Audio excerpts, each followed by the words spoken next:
Their income? Oh, my dear Mr. Bennet, what are you talking of? Why, he has 5,000 a year. Miss Elizabeth Bennet. This lady, I suppose, is your mother? Yes, ma'am, she is. Mamma, this is Lady Catherine de Bourgh. And that, I suppose, is one of your sisters? Yes, ma'am, we have. You have a very small room here. Oh, it is nothing in comparison to Rosings, your ladyship, but... Miss Bennet, there seemed to be a prettyish bit of wilderness on one side of your lawn.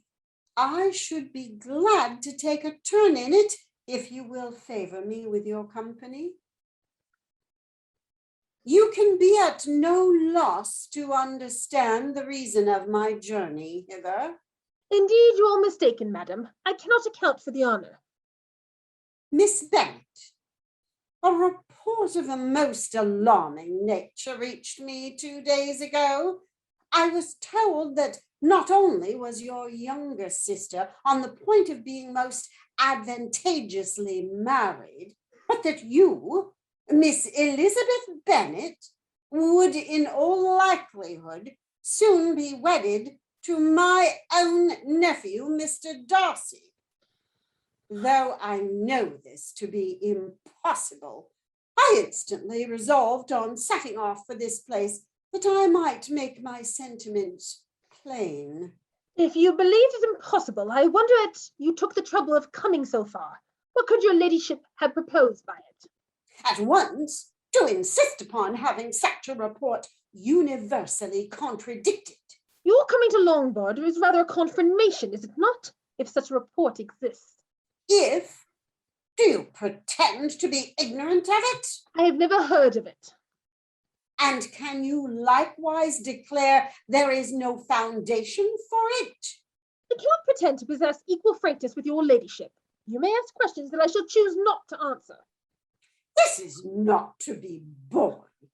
Miss Bennet, I insist on being satisfied. Has my nephew made you an offer of marriage? Your ladyship has declared it to be impossible. It ought to be so, but your arts and allurements may have, in a moment of base infatuation, made him forget himself. You may have drawn him in. If I have, I shall be the last person to confess it. Miss Bennet, do you know who I am? I am almost the nearest relation he has in the world, and I am entitled to know all his dearest concerns. But you are not entitled to know mine, nor will such behavior as this ever induce me to be explicit. Obstinate, headstrong girl, I'm ashamed of you. Is Mr. Darcy's future to be threatened by marriage to a young woman of inferior birth?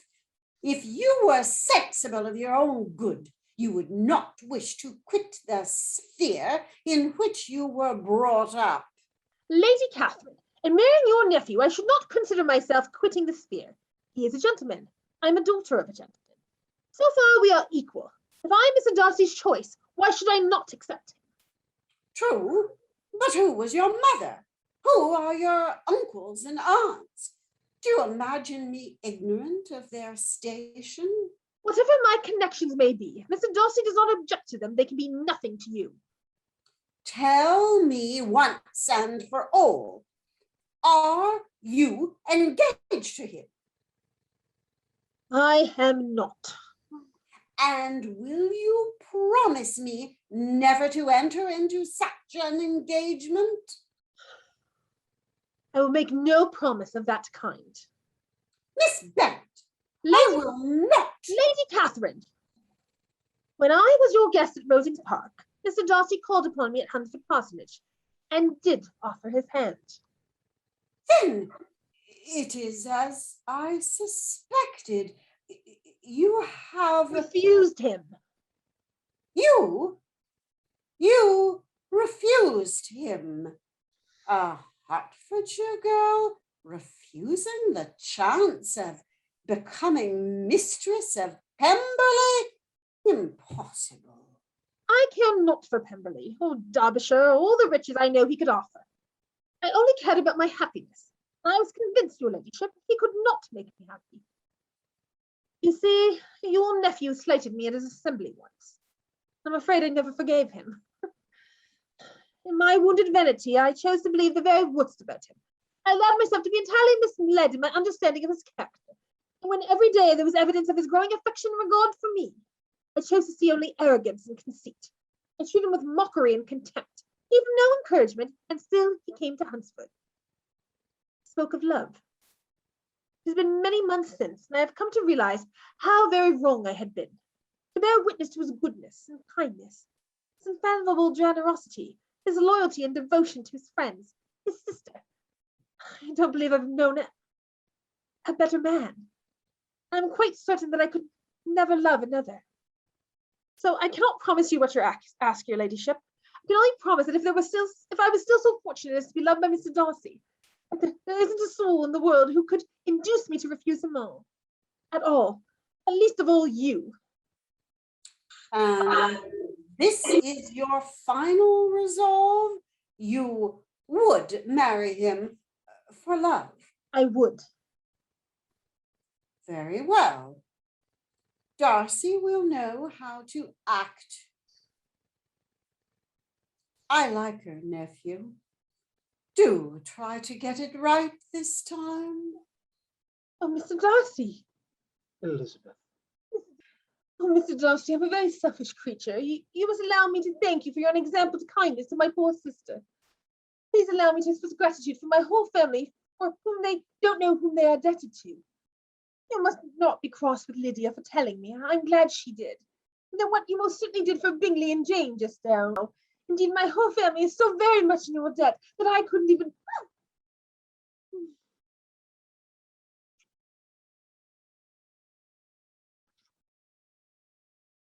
If you must thank me, let it be for yourself alone. Your family owes me nothing. I thought only of you. Mr. Darcy. Elizabeth, can you ever forgive me? Forgive you? My behavior to you at Hunsford was deplorable. I cannot think of it without abhorrence. Oh, no. We must both share blame for that evening. But what did you say of me that I did not deserve? Had you behaved in a more gentlemanlike manner? You know not how those words have tortured me. Oh, do not repeat what I said then. Indeed, think of only the past and it's remembered that gives you pleasure. Elizabeth, I should perhaps speak with your father? Lizzie, where's Lady Catherine gone? And what does that odious man want here? Mamma. And why has he gone into our house? He goes to speak with father, Mamma. Speak with father? What can that proud, disagreeable man want with Mr. Bennet? I'll not have him disturb our company. Mamma, Mr. Darcy goes to ask permission to marry me. Mr. Darcy coming here. I suppose any friend of Bingley's is welcome here. But I must say I hate the sight of him. Mamma, I am to marry Mr. Darcy. Really, Mamma? Oh, Lizzie, I have never been so 10,000 Are you out of your senses in accepting this man, Lizzie? Papa? Have you not always hated him? No, Papa, truly, I... Very well. I will give him my consent. He is the kind of man indeed to whom I should never dare refuse anything. But let me advise you to think better of it, Lizzie. I know that you could not be happy unless you truly esteemed your husband. He's rich, to be sure, but let me not have the grief of seeing you unable to respect your partner in life. Can you really love him? I can, Papa. I do. I cannot fix the hour, or the spot, or the look, or the words which laid the foundation for it. I was in the middle before I even knew it began. Well, my dear, if this be the case, he deserves you.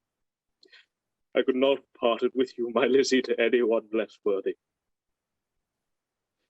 I say, if any young men come for Mary or Kitty, please send them in. I am quite at my leisure.